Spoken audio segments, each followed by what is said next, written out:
Bonjour à tous, aujourd'hui dans cette vidéo je vous propose donc la partie algorithmique du concours Avenir 2017, questions 6 à 9.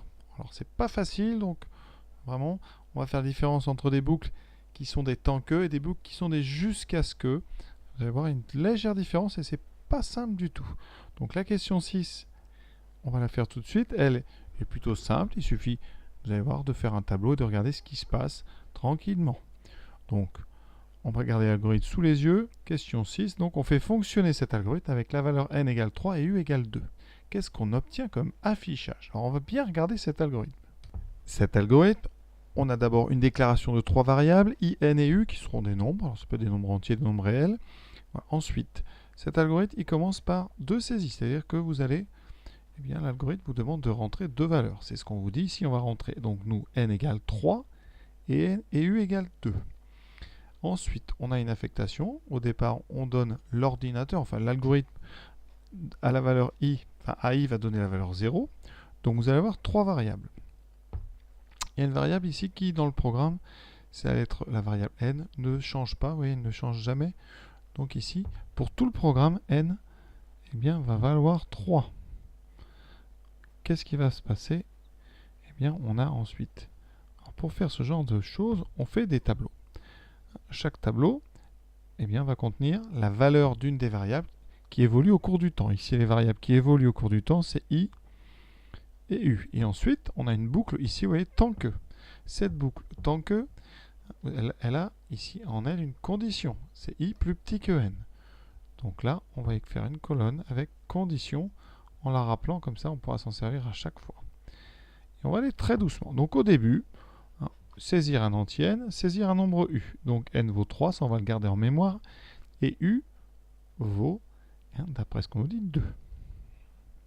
On rentre dans la première, dans la ligne suivante. Affecter à i la valeur 0. Donc ici, i vaut 0.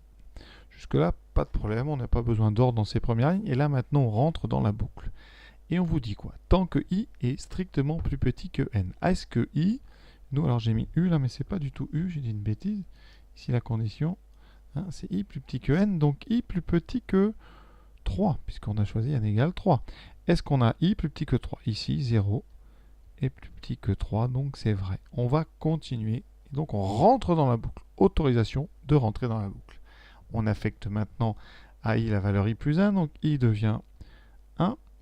Deuxième ligne de la boucle. Affecter à u la valeur u plus 1 demi fois i moins 1. Alors je vais faire ça à côté. Donc ici, on a u qui vaut 2, plus 1 demi fois u, donc i vaut 1, et u vaut toujours 2. Ça donne donc 2 plus 2 sur 2, donc 2 plus 2 sur 2, ça fait 3. Donc là, u vaut 3. On est à la fin de la boucle, fin de temps que. Ça veut dire que là, on va revenir au début et voir si on a le droit de re-rentrer à nouveau. Donc on regarde, est-ce que i est plus petit que n, strictement? I c'est 1, est-ce que i est plus petit que 3 strictement? Eh bien oui, on a le droit de refaire une autre boucle. Et on est donc reparti, i devient 2, et on calcule u, plus 1 demi fois u, avec u qui vaut maintenant 3, attention, u vaut 3, 1 demi, i vaut maintenant 2, et on obtient 3, plus 6 sur 2, donc 3 plus 3, 6 maintenant, u vaut 6. On est à la fin de la boucle conditionnelle, on regarde si la condition est à nouveau valable, 2 est encore strictement plus petit que 3, c'est vrai, on peut re-rentrer dans la boucle une troisième fois. I devient 3. Ensuite, u. Alors maintenant, affecter à u la valeur u. On continue, donc u valait 6, plus la moitié de i fois u. Voilà. Ce qui nous donne ici 9, donc 6 plus 9, 15. U vaut 15. Ensuite, on regarde, est-ce que 3 est plus petit que 3? Eh bien non, 3 n'est pas strictement plus petit que 3. 3 est égal à 3, donc c'est faux. On arrête, on n'a plus le droit de rentrer dans la boucle. Et donc on passe à la ligne suivante, afficher u. Et donc on affiche u qui vaut 15. Donc c'est la réponse ici, vous voyez, réponse A. On affiche 15. Donc voilà comment vous devez vous y prendre avec des algorithmes, c'est les faire tourner en tenant à jour un tableau dans lequel vous indiquez les changements successifs des différentes variables. Cette question 7, elle est un petit peu plus difficile, hein, parce que vraiment on peut se perdre dans les inférieurs strictement supérieurs. Voilà. On veut remplacer notre boucle ici tant que i strictement plus petit que n par une boucle répétée jusqu'à une petite différence. On va, pour l'expliquer, tout simplement faire tourner l'algorithme. Tout à l'heure, je vous rappelle, on l'a fait tourner. Alors je vais vous rappeler, et moi je vais le faire tourner, donc toujours pour n égale 3 et u égale 2. Donc, pardon, u égale 2, et donc ici, on va procéder avec notre tableau. Au départ, i vaut 0, u vaut 2. Si on fait notre temps que, on a dit, donc au début, on va voir i qui vaut 1, on calcule, ça donnera 3. 1 est plus petit que 3, on continue. Donc ici 2, je crois qu'on avait trouvé 6, 2 est plus petit que 3, et ensuite on trouve, pour n égale 3, on trouve 15, et 3 n'est pas plus petit que 3. Donc stop, on affiche 15. Voilà ce que fait ce programme. On va voir si les programmes qu'on nous propose font la même chose, tout simplement. On commence par le premier, jusqu'à.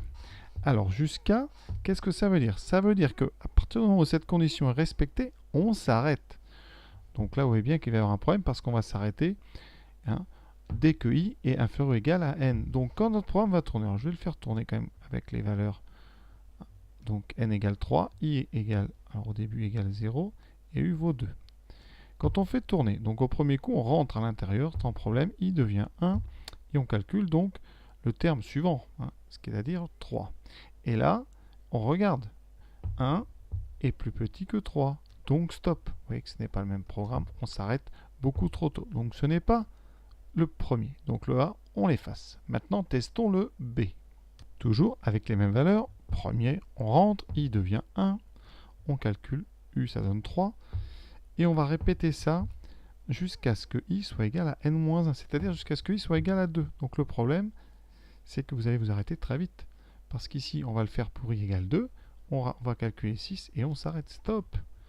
Donc vous n'aurez pas la dernière ligne de 3 qui donne un u égal à 15. Donc c'est pareil, on efface.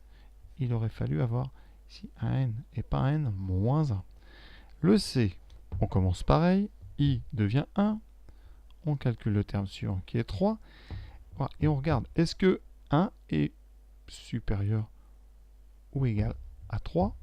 Eh bien non, donc on continue. Alors là on se dit c'est pas mal, donc 2 ça va donner 6, 2 n'est pas plus grand que 3, et donc on continue.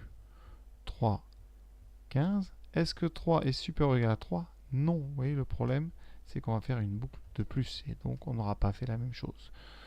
Il aurait fallu mettre jusqu'à ici que i soit supérieur ou égal, qui serait le contraire de tant que i inférieur strictement. Donc ici, encore une fois, c'est faux, il ne nous reste donc qu'une seule possibilité, c'est donc la quatrième. La réponse est aucun des trois programmes ne convient. Question, j'avoue, très difficile. Question 8. Maintenant, on désire remplacer la boucle tant que par une boucle pour. Alors comment fonctionne une boucle pour? Ça c'est très très intéressant. Une boucle pour, c'est-à-dire que dès que vous avez ici pour i allant de 0 à n, alors part pas de 1, mais ça c'est toujours sous-entendu, ici c'est écrit, ça veut dire quoi? Ça veut dire qu'à l'intérieur de cette boucle, sans que ça soit écrit, à chaque fois que vous allez parcourir cette boucle, la valeur i va être incrémentée de 1, ce qu'on appelle une incrémentation. Incrémentation automatique de i. Ici, par pas de 1, ça veut dire on incrémente de 1. Donc à chaque fois, eh bien, i va devenir i plus 1. Donc i plus 1 est envoyé dans i. On rajoute un à i automatiquement sans avoir besoin de l'écrire. Et c'est bien le problème dans cette question. C'est pour ça que je pense que beaucoup sont trompés. Vous avez à chaque fois ici une ligne affectée à i la valeur i plus 1, affectée à i la valeur i plus 1. Et en fait, qu'est-ce qui va se passer quand vous allez parcourir cette boucle? Eh bien, vous allez faire une deuxième incrémentation, c'est-à-dire en plus de mon incrémentation automatique de 1, vous allez rajouter avec cette ligne une deuxième fois 1. Et donc, votre i va à chaque fois gagner 2 par boucle. Et donc, si au départ, votre i vaut, dans la première boucle au début, i vaut 0, eh bien avec votre ligne, ici, i va devenir 1. Ça, c'est pas un problème. Pour la première boucle, i vaut 1, donc on calcule 1, 2 et 3. Par contre, dès que vous allez revenir au début, comme i vaut 1, on incrémente de 1, parce que vous avez le pour, et vous rajoutez 1 à cause de la ligne suivante. Donc, i devient 3. Vous avez sauté la valeur 2 et 3 ici. Après, ça ne vous donne pas les mêmes termes, parce que vous aurez u plus un demi de i fois u avec un u qui vaut 3 et un i qui vaut 3. Donc, ce n'est pas ce qu'on avait tout à l'heure. Donc ici, on trouvera bien 3 plus 1 demi de 2 fois 3. Et vous voyez que ça ne donne pas la même chose. 3, pardon, plus 1 demi de 3 fois 3. Et ce n'est pas 6. Donc stop. Et ce qui fait que la boucle suivante, le 3, va tout de suite se transformer en 5. Et dans les 3 boucles, ça va être le même problème. Donc assez rapidement, on peut dire que la bonne réponse, c'est la réponse D. Même si ça vous paraît difficile, il faut connaître ce fonctionnement des boucles pour, avec cette incrémentation automatique. Alors, voilà, question difficile, vraiment. Donc on va tout de suite passer à la suivante. Je crois qu'il n'y a rien d'autre à dire, vraiment. Vous allez, si vous voulez aller voir la définition d'une boucle pour i, et vous verrez qu'on parle à chaque fois d'une incrémentation automatique.